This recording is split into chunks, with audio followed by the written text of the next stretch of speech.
అండి. హాయ్ అండి, welcome to మా ఇంటి వంట అఫీషియల్ ఛానల్. ఇవాళ నేను ఎంతో టేస్టీగా ఉండే చికెన్ మటన్ కీమా ఫ్రైకి ఏమాత్రం తీసిపోని soya chunks keema fry and recipe చేసి చూపిపోతున్నాను. ఈ రెసిపీ పిల్లలు పెద్దలు ఎంతో ఇష్టంగా తింటారు అండ్ బ్యాచిలర్స్ కూడా చాలా ఈజీగా చేసుకోవచ్చండి. ఇప్పుడు ఎలా చేసుకోవాలో చూసేద్దామా? Let's get started. ఆల్రెడీ నేను బౌల్లో హాట్ వాటర్ తీసుకొని సోయా చంక్స్ వేసుకొని 10 మినిట్స్ పక్కన పెట్టుకున్నానండి. అలా 10 మినిట్స్ పక్కన పెట్టుకున్న సోయా చంక్స్ అన్నిటినీ వాటర్ పోయేలాగా నీట్గా పిండేసి వాటిని మిక్సీ జార్లోకి తీసుకుంటున్నాను. ఇలా మిక్సీ జార్లోకి తీసుకున్న సోయా చంక్స్ నీట్గా మిక్సీ పట్టుకొని ఒక ప్లేట్ తీసుకొని ఇలా కీమా లాగా చేసుకొని ఒక ప్లేట్లోకి సర్వ్ చేసుకుంటున్నాను.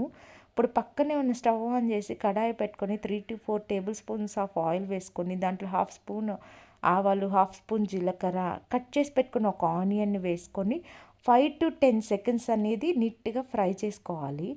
ఇలా 5 to 10 సెకండ్స్ ఫ్రై చేసుకున్నాక ఒక 3-4 గ్రీన్ చిల్లీస్ అనేది కట్ చేసి పెట్టుకొని వాటిని వేసుకోవాలి. అలాగే నీట్గా క్లీన్ చేసి పెట్టుకున్న కరివేపాకును వేసుకొని ఒక 5 to 10 సెకండ్స్ అనేది నీట్గా ఫ్రై చేసుకోండి. ఇలా ఫ్రై చేసుకున్నాక ఒక 1 టేబుల్ స్పూన్ అనేది అల్లం వెల్లుల్లి పేస్ట్ తీసుకొని వేసుకోండి. అల్లం వెల్లుల్లి పేస్ట్ తీసుకొని నీట్గా పచ్చివాసన పోయేలాగా లో ఫ్లేమ్లో పెట్టుకొని వాటిని నీట్గా మిక్స్ చేయాలి. పచ్చివాసన అంతా పోవాలి అల్లం వెల్లుల్లి పేస్టు. ఇలా నీట్గా ఫ్రై చేసుకున్నాక మనం పక్కనే పెట్టుకున్న సోయా చంక్స్ కీమా ఉంది కదా, ఆ కీమాని నీట్గా కడాయిలోకి తీసుకొని మొత్తం మిక్స్ అయ్యేలాగా నీట్గా మిక్స్ చేసుకోవాలండి. ఆనియన్, అల్లం పేస్ట్ అంతా నీట్గా మిక్స్ అయిపోవాలి.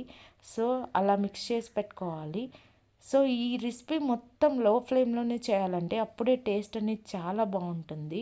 నేనైతే లో ఫ్లేమ్లోనే నీట్గా ఒక 5 మినిట్స్ నీట్గా మిక్స్ చేసుకొని లో ఫ్లేమ్లో పెట్టుకుంటున్నాను. ఇప్పుడు ఒక ఆఫ్టర్ 5 మినిట్స్ తర్వాత చూస్తే ఆ రెసిపీ అనేది చూసారా, కలర్ చేంజ్ అయ్యి ఎంత పొడి పొడిగా వస్తుందో. వాటర్ అంతా పోయి బాగా ఫ్రై లాగా బాగా పొడిగా వస్తుందో. అప్పుడు నేను కర్రీకి సరిపడే సాల్ట్ వేసుకున్నాను. ఇలా సాల్ట్ వేసుకున్నాక 1/2 స్పూన్ అనేది పసుపు వేసుకుంటున్నాను. పసుపు వేసుకున్నాక 1 స్పూన్ అనేది కారం పొడి వేసుకుంటున్నాను. ఇలా కారం పొడి, పసుపు, ఉప్పు వేసుకున్నాక అన్నీ మిక్స్ అయ్యేలాగా నీట్గా ఆ కీమాకి అన్నీ నీట్గా మిక్స్ అయ్యేలాగా అనేది నీట్గా మిక్స్ చేసుకుంటున్నాను స్పూన్తో. సో ఇలా స్పూన్తో నీట్గా మిక్స్ చేసుకుంటే చూసారా కలర్ ఎంత బాగా చేంజ్ అయిందో. ఫస్ట్ ఎలా ఉంది, ఇప్పుడు చూడండి ఎంత పొడి పొడిగా వస్తుందో. సో ఇప్పుడు నేను ఒక 1/2 స్పూన్ అనేది గరం మసాలా కూడా వేసుకున్నాను. ఆ గరం మసాలాను కూడా నీట్గా మిక్స్ అయ్యేలాగా మిక్స్ చేసుకుంటున్నాను. చూడండి, ఇది ఎంతో టేస్టీగా ఉంటుందండి, చాలా బాగుంటుంది.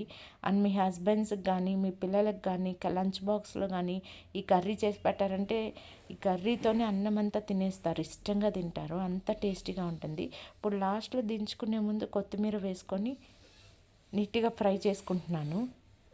అట్లా ఒక 2 మినిట్స్ అనేది ఫ్రై చేసుకున్నాక స్టవ్ ఆఫ్ చేసుకోండి. ఇలా చూసారా ఎంత కలర్ఫుల్గా ఉందో, ఎంత టేస్టీగా ఉంటుందంటే అంత టేస్టీగా ఉంటుంది. మీరు కూడా ట్రై చేయండి. ఇప్పుడు చూడండి ఎంత పొడి పొడిగా ఉందో, చాలా క్రిస్పీగా కూడా ఉంటుందండి. అసలు ఇది సోయా చంక్స్ ఫ్రై అన్నా కానీ ఎవ్వరూ నమ్మరు, అంత టేస్టీగా ఉంటుంది. అచ్చం చికెన్ మటన్ కీమా ఫ్రై ఉన్నట్టే ఉంటుంది. ఇప్పుడు ఈ రెసిపీ అనేది రెడీ అయిపోయింది. సో ఇది మీరు కూడా ఇంట్లో ట్రై చేయండి, ఎంతో ఇష్టంగా తింటారు పిల్లలు, పెద్దవాళ్ళు. హెల్త్కి కూడా చాలా మంచిదండి. అలాగే ఈ రెసిపీ మీరు ట్రై చేసి ఎలా వచ్చిందో కామెంట్ సెక్షన్లో కామెంట్ చేసి చెప్పండి. సో నెక్స్ట్ వీడియోలో మళ్ళీ కలుసుకుందాం. ఈ వీడియో మీకు నచ్చితే లైక్ చేసి, షేర్ చేసి, సబ్స్క్రైబ్ చేయండి. పక్కనే ఉన్న బెల్ ఐకాన్ని క్లిక్ చేయండి. అంతే, బాయ్ అండి. రేపు కలుసుకుందాం మళ్ళీ నెక్స్ట్ రెసిపీతో.